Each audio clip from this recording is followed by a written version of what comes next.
ಲೈಂಗಿಕ ದೌರ್ಜನ್ಯ ಕೇಸ್ನಲ್ಲಿ ಎಸ್ಐಟಿ ಕೊಟ್ಟಂತಹ ನೋಟಿಸ್ಗೆ ಕ್ಯಾರಿ ಅಂದಿಲ್ಲ ರೇವಣ್ಣ ಮತ್ತು ಅವರ ಪುತ್ರ. ಇಬ್ಬರೂ ಕೂಡ ವಿಚಾರಣೆಗೆ ಗೈರಾಗಿದ್ದಾರೆ.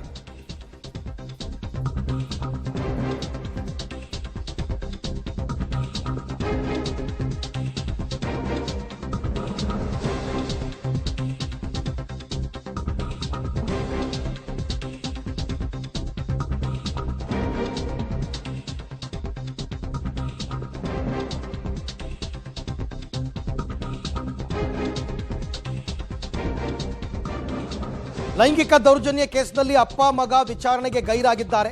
ಮಗ ಪ್ರಜ್ವಲ್ ಜೊತೆ ತಂದೆ ರೇವಣ್ಣ ಕೂಡ ಗೈರು. ಇವತ್ತು ಎಸ್ಐಟಿ ಮುಂದೆ ವಿಚಾರಣೆಗೆ ಹಾಜರಾಗಬೇಕಿತ್ತು ರೇವಣ್ಣ. ಹೊಳೆನರಸೀಪುರ ಕೇಸ್ನಲ್ಲಿ A1 ಆರೋಪಿ ರೇವಣ್ಣ ಅವರೇನೆ.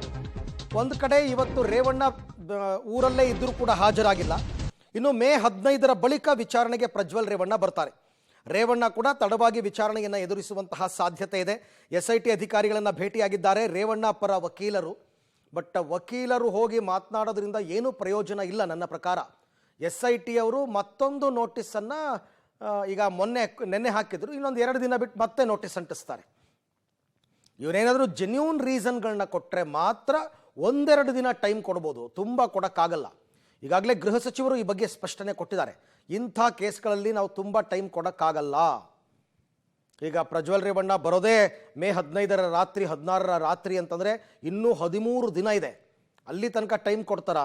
ನನಗೇನೋ ಹಾಗೆ ಕೊಡೋಕ್ಕೆ ಬರಲ್ಲ ಇಲ್ಲಿ ಅಂತ, 64A ಅಡಿಯಲ್ಲಿ ಕೊಡೋಕ್ಕೆ ಬರಲ್ಲ ಅಂತ ಡಾಕ್ಟರ್ ಪರಮೇಶ್ವರ್ ಅವರು ಹೇಳಿದ್ದಾರೆ. ಈ ಬಗ್ಗೆ ಮತ್ತಷ್ಟು ಮಾಹಿತಿ ನನ್ನ ಕೊಲೀಗ್ ಮುರಳೀಧರ್ ಅವರಿಂದ ಪಡೆಯೋಣ. ಮುರಳಿ, ಒಂದು ರೀತಿ ಎಸ್ಐಟಿ ನೋಟಿಸ್ಗೆ ಅಪ್ಪ ಮಗ ಇಬ್ಬರು ಕೂಡ ಡೋಂಟ್ ಕೇರ್ ಅನ್ನೋ ರೀತಿನಲ್ಲಿದ್ದಾರೆ.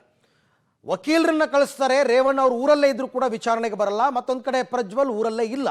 ಇಂಥ ಕೇಸ್ಗಳನ್ನು ಹೆಂಗೆ ಹ್ಯಾಂಡಲ್ ಮಾಡ್ತಾರೆ ಎಸ್ಐಟಿ ಅವರು ಅಂತ? ಖಂಡಿತವಾಗಿಯೂ ಅರವಿಂದ್, ಯಾಕಂದ್ರೆ ಪ್ರಮುಖವಾಗಿ ಈಗ ಇವತ್ತು ಪ್ರಜ್ವಲ್ ರೇವಣ್ಣ ಅವರು ವಿಚಾರಣೆಗೆ ಹಾಜರಾಗಲ್ಲ ಅನ್ನೋದು ಸ್ಪಷ್ಟವಾಗಿ ಗೊತ್ತಾಗಿರುವಂಥದ್ದು. ಯಾಕಂದ್ರೆ ನಿನ್ನೆಯ ವಕೀಲರ ಮೂಲಕ ಎಸ್ಐಟಿಯ ಮುಖ್ಯಸ್ಥರಿಗೆ ಒಂದು ಪತ್ರ ರವಾನೆಯನ್ನ ಮಾಡಿದ್ರು. ಅವರು ಯಾವುದೇ ರೀತಿಯ ರಿಪ್ಲೈನ ಈಗ ಎಸ್ಐಟಿ ಅಧಿಕಾರಿಗಳು ಕೊಟ್ಟಿಲ್ಲ. ಯಾಕಂದ್ರೆ ಎಷ್ಟು ದಿನಗಳ ಕಾಲಾವಕಾಶ ಕೊಡಬೇಕು ಏನು ಅನ್ನೋದ್ರ ಬಗ್ಗೆ ಇನ್ನೂ ಎಸ್ಐಟಿ ಅಧಿಕಾರಿಗಳು ತೀರ್ಮಾನವನ್ನ ಮಾಡಿಕೊಂಡಿಲ್ಲ.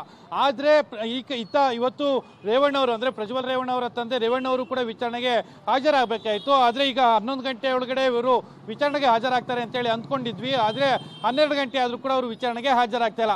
ಇದರಲ್ಲಿ ಸ್ಪಷ್ಟವಾಗಿ ಗೊತ್ತಾಗ್ತಾ ಇದೆ, ಅವರ ವಕೀಲರ ಮೂಲಕ ಎಸ್ಐಟಿ ಅಧಿಕಾರಿಗಳನ್ನ ಸಂಪರ್ಕಿಸುವ ಒಂದು ಪ್ರಯತ್ನಗಳನ್ನ ಮಾಡ್ತಾ ಇರುವಂತದ್ದು, ಮತ್ತೆ ಕಾಲಾವಕಾಶವನ್ನ ಕೇಳೋ ಒಂದಷ್ಟು ಪ್ರಯತ್ನಗಳನ್ನ ಕೂಡ ಮಾಡ್ತಾ ಇರುವಂತದ್ದು. ಅಂದ್ರೆ ಯಾವ ರೀಸನ್ ನ ಮೇಲೆ ಕಾಲಾವಕಾಶವನ್ನ ರೇವಣ್ಣ ಅವರು ಕೇಳ್ತಾರೆ? ಯಾಕಂದ್ರೆ ಈಗ ಪ್ರಜ್ವಲ್ ರೇವಣ್ಣ ಅವರು ವಿದೇಶದಲ್ಲಿದ್ದಾರೆ, ಬೆಂಗಳೂರಿನಲ್ಲಿ ಇಲ್ಲ. ಆ ಹಿನ್ನೆಲೆಯಲ್ಲಿ ಅವರು ಕಾಲಾವಕಾಶವನ್ನ ಕೇಳಿದ್ದಾರೆ. ಅಂದ್ರೆ ರೇವಣ್ಣ ಅವರು ಯಾವ ರೀಸನ್ ಅನ್ನ ಇಟ್ಕೊಂಡು ಎಸ್ಐಟಿ ಅಧಿಕಾರಿಗಳ ಮುಂದೆ ಕಾಲಾವಕಾಶವನ್ನ ಕೇಳ್ತಾರೆ ಅನ್ನೋದ್ರ ಬಗ್ಗೆ ಕೂಡ ಸಾಕಷ್ಟು ಕುತೂಹಲ ಇರುವಂತದ್ದು. ಅಂದ್ರೆ ಬಹುತೇಕ ಈ ಮೂಲಕ ಗೊತ್ತಾಗ್ತಾ ಇರುವಂತದ್ದು, ರೇವಣ್ಣ ಮತ್ತು ಪ್ರಜ್ವಲ್ ರೇವಣ್ಣ ಇಬ್ಬರು ಕೂಡ ಇವತ್ತು ವಿಚಾರಣೆಗೆ ಹಾಜರಾಗ್ತಾ ಇಲ್ಲ, ಯಾವುದೇ ರೀತಿಯ ತನಿಖೆಗೆ ಸಹಕಾರವನ್ನ ನೀಡ್ತಾ ಇಲ್ಲ ಅನ್ನೋದು ಸ್ಪಷ್ಟವಾಗಿ ಗೊತ್ತಾಗ್ತಾ ಇದೆ. ಎಸ್ಐಟಿ ಅಧಿಕಾರಿಗಳು ಇವತ್ತು ಸಂಜೆ ತನಕ ಕೂಡ ಕಾಯುವ ಪ್ರಯತ್ನವನ್ನ ಮಾಡ್ತಾರೆ. ಅಂದ್ರೆ ರೇವಣ್ಣ ಅವರು ಏನಾದರೂ ವಿಚಾರಣೆಗೆ ಬರ್ತಾರ ಅನ್ನೋದ್ರ ಬಗ್ಗೆ ಕಾಯುವ ಪ್ರಯತ್ನವನ್ನ ಮಾಡ್ತಾರೆ. ಅದಾದ ಬಳಿಕ ಎಸ್ಐಟಿ ಅಧಿಕಾರಿಗಳು ಮತ್ತೊಮ್ಮೆ ನೋಟಿಸ್ ಅನ್ನು ಕೊಡೋ ಒಂದು ಪ್ರಯತ್ನಗಳನ್ನು ಕೂಡ ಮಾಡಬಹುದು. ಅದು ಪ್ರಜ್ವಲ್ ರೇವಣ್ಣ ಇರಬಹುದು ಮತ್ತು ರೇವಣ್ಣ ಇರಬಹುದು, ಇಬ್ಬರಿಗೂ ಕೂಡ ಪ್ರತ್ಯೇಕವಾಗಿ ಮತ್ತೊಮ್ಮೆ ನೋಟಿಸ್ ಅನ್ನ ಕೊಡೋ ಪ್ರಯತ್ನಗಳನ್ನ ಮಾಡ್ತಾರೆ ಅನ್ನೋದ್ರ ಬಗ್ಗೆ ಕೂಡ ಮಾಹಿತಿಗಳು ಸಿಗ್ತಾ ಇರುವಂತದ್ದು. Arvind. Okay Murali, thank you. ತಮ್ಮೆಲ್ಲ ಮಾಹಿತಿಗೆ ಧನ್ಯವಾದ. ಸೊ ಒಟ್ಟಾರೆ ಇವಾಗ ಇಲ್ಲಿ ತನಕನೂ ಯಾರು ವಿಚಾರಣೆಗೆ ಹಾಜರಾಗಿಲ್ಲ.